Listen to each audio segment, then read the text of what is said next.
The most basic version I know is Femin's version, and it essentially says particles are particles, and they hop from place to place with particular probability. But this story started with a spark not the kind that lights a bulb or starts an engine, but one which burned through reason, through sleep, through everything that keeps a man anchored in the present. The man's name was Mike Markham. In the early 1990s, he was just an inquisitive, young engineer living in Missouri, a place where time itself seemed to move in slow motion. But Mike wasn't into slow. He wanted it fast-forwarded, bent, maybe even broken. He wasn't famous not then. He was just a kid with wires sprawling across his living room floor and the smell of ozone in the air. Neighbors called him the electric kid. While other children were playing baseball, Mike snatched scrap yards for broken televisions, copper coils, and bits of metal. He lined up car batteries on his porch like some kind of trophy and wired them into makeshift circuits that hummed through the night. Madness, that was to anyone else. To him, it was beauty. He had one obsession: figuring out how electricity moved, not just how it worked, but where it went. In his 20s, that curiosity had grown into something more ambitious. Mike wanted to bend electricity itself. He built his first real experiment in a friend's shed. Simple, crude, and a little dangerous, a Jacob's ladder, a pair of metal rods forming a V-shape, powered by old transformers and wired into a control panel scrounged from a junkyard microwave. When he flipped the switch, bright blue arcs of plasma crawled up the rods, hissing and crackling like something alive. It was mesmerizing. But Mike wanted more than spectacle. He wanted to see what electricity could do when forced into perfect alignment. He fixed a laser pointer between the rods to hold the arc steady, following a tip he'd read in an old magazine about field stabilization. One winter night in 1995, he dropped a small steel screw between the rods, and what happened next made his heart stop. For a fraction of a second, the screw vanished. No smoke, no sound, just gone. Then, as if bouncing off some invisible wall, it reappeared on the wooden board beneath it. Mike stared breathless as his mind raced faster than the current tearing through his circuit. He checked the voltage, the air temperature, the board. Everything was normal, except it wasn't. He'd seen it disappear. Days later, his voice hit the airwaves for the first time on Coast to Coast AM, the legendary late-night radio show hosted by Art Bell. Mike described what happened. The screw that vanished, the laser-stabilized arc, the pulse that felt like space itself had blinked. He didn't call it a time machine, not yet, but he said it was something close. Art Bell's audience was used to strange stories, UFOs, ghosts, secret experiments, but something in Mike's voice caught people. He didn't sound crazy. He sounded convinced, calm, methodical, like a man describing a crime scene only he had witnessed. The story spread fast.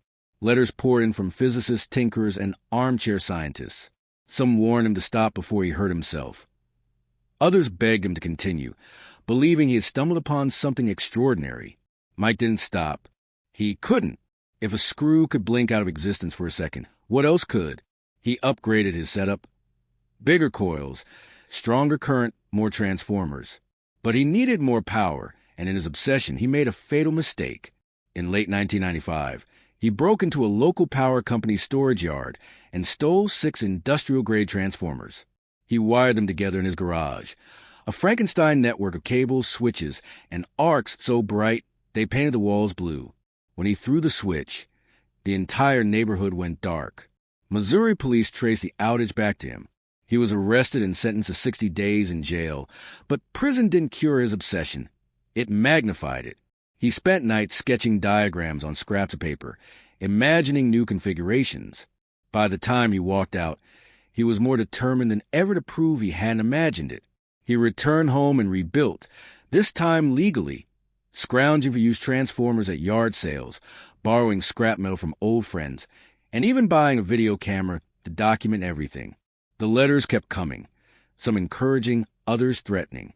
One envelope contained $500 and a note that simply said, "Keep going."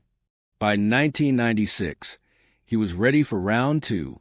The second incarnation of his machine was larger, with stronger magnetic fields and better insulation. Its components aligned with greater precision. He christened it Mark II. When he called into Coast to Coast AM again, his voice was shaking. He said the machine now pulsed as if it had a heartbeat. Objects passing through the field didn't simply disappear, they flickered, sometimes returning warped or hot to the touch. Animals placed near the field became disoriented, sick, unable to stand. "I'm almost there," Mike told Art Bell. "I just need more power and a cleaner field." That was the last anyone heard from him. Art Bell scheduled another update for March 1997. The fans tuned in, patiently waiting to learn the next revelation from a young inventor. Mike never called. Repeated attempts to reach him went unanswered. Letters piled up unopened. Friends said they hadn't seen him in weeks.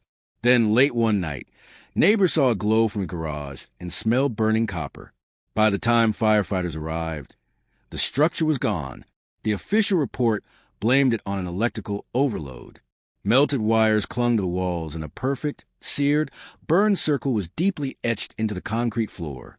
There was no sign of Mike. Not a trace. Amidst the wreckage, police found a single note, scorched, its handwriting shaky and uneven. "It's not about time. It's about how you see things." The case had been filed as a missing person, but the public had already written its own ending. By summer 1997, the Time Machine Man had become legend. Online message boards buzzed with theories. Some said he'd succeeded, stepping into machine and vanishing into another era. Others believed he'd disintegrated, burned by his own creation. But everyone agreed on one thing: Mike Markham was gone. Years passed. The internet evolved, but his story remained, a ghost in the circuitry. By 1999, new digital forms revived the legend. Threads appeared titled, "Where's the Time Machine Man?" and "The Screw That Bent Time." Hundreds of replies trying to decode what really happened in that garage. Then a strange discovery surfaced. In 1930, nearly 70 years before Mike's disappearance, the body of a man had washed up on a California beach. Local newspapers described him as oddly dressed, with a small metal device in his pocket, covered with keys no one could identify. The item was confiscated by police and quietly archived. The man was never identified. For decades, the case sat forgotten, until internet sleuths found the record and connected the dots. The description matched Mike's. Same height, same build, even the same strange scar on his left arm mentioned in an old mugshot. Had Mike traveled back in time and died there? Amateur documentarians posted grainy comparison videos. Conspiracy sites claimed government cover-ups. The timeline was rewritten in real time. 1997 became the end of one story, and 1930 became the start of another. But the mystery didn't end there. In 2006, almost 10 years later, an Oregon physics professor got an email from a sender named Mike Markham. Attached were diagrams labeled Vortex Stabilization Frame Generation 3. The email was short, just one line. "The trick isn't staying in time, it's staying remembered." When the IP was traced, it led to a public library in Kauai, Hawaii. But by the time investigators checked, there was nothing, no records, no sender.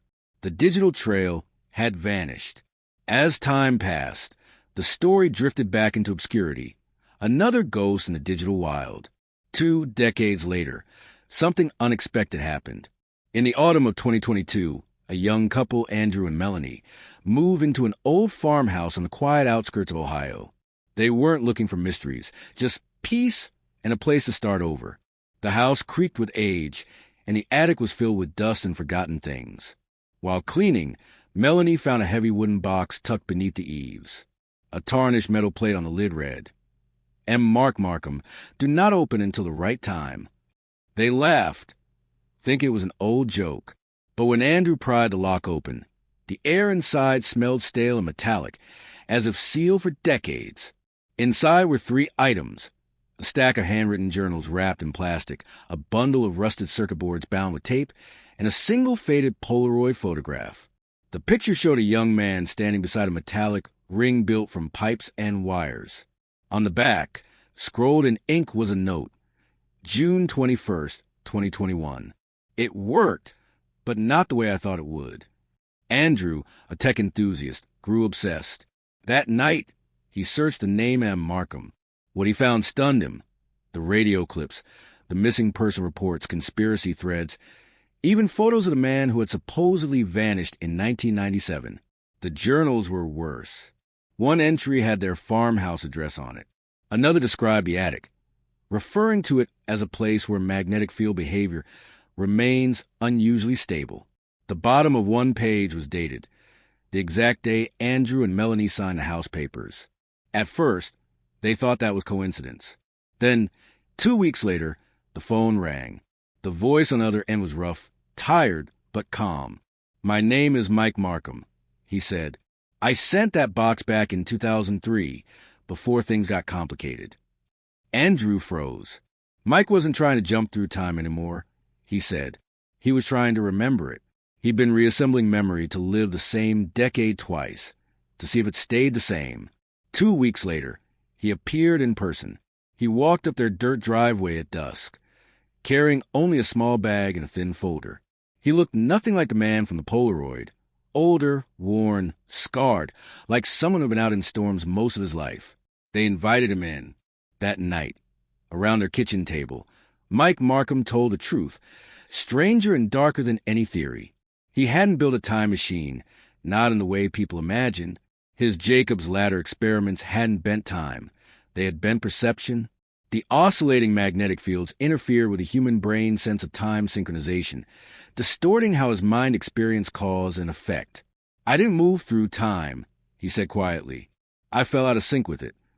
He described how, near the end, seconds would slip, he'd drop a tool, and hear it hit the floor before he let go. Conversations repeated themselves. He'd dream of things that hadn't happened yet, then watch them play out the next day. When the overload hit in 1997, it wasn't fire that consumed him. It was time itself rejecting his presence. He blacked out and woke up in Oregon in 1999. 2 years had passed. His ID was invalid, his bank accounts gone, his old friends didn't recognize him. He tried to prove who he was, but every record of him before 1999 was missing. He had fallen through a crack, not in time, but in memory. Over the next few years, he drifted from state to state, trying to rebuild. Anyone who spent too long near him began to experience temporal distortions, flashes of deja vu, missing minutes, moments where they swore the clock skipped forward. He called it time bleed, and it wasn't just happening to him. He had found others, 5 volunteers who had helped in his early tests. He showed Andrew and Melanie their names on a page in his folder, each one crossed out, each later found with total memory loss of ever knowing him. "Time doesn't move," Mike said. "It forgets, and if you bend it too hard, it forgets you first." The note in his burned garage wasn't about time, it was about how you see things. It wasn't a riddle, it was a warning. He'd spent the last 20 years rebuilding his life in fragments, hiding from the noise of his own invention. Every time he tried rebuilding the machine, his mind would start to slip again, small holes in thought, lost hours, gaps in conversation. The human brain wasn't built to experience time non-linearly. The more he tried to correct it, the less he could remember who he was. "I used to think time was a river," he said. "Now I know it's a mirror and I broke it." Before sunrise, Mike gathered his folder and said he couldn't stay. He left a single flash drive on the table. On it were scans of his journals and diagrams labeled Stabilization Failsafe V9. He told them to lock it away, never power it, never look for him again. Then Mike walked down the dirt road until the mist swallowed him. Andrew and Melanie never saw him after that. They sealed the box, the flash drive, and the journals in the attic, sending an anonymous package to a private archive specializing in scientific anomalies. They never mentioned the attic to visitors again. Months later, a local paper ran a strange story. A man with no ID was found unconscious near a rest stop in Kentucky. He couldn't remember his name, only that he had lost something in the wires. He matched Markham's age, his scars, even his voice. But the hospital records vanished days later. The legend lived on. Some say Mike Markham still walks between seconds, caught in a world always one moment ahead or behind. Others believe he's gone completely, absorbed into the hum of his own experiment. But the truth he left behind remains terrifying. Time isn't a line, it's perception. Once you change the way you see it, it changes the way it sees you.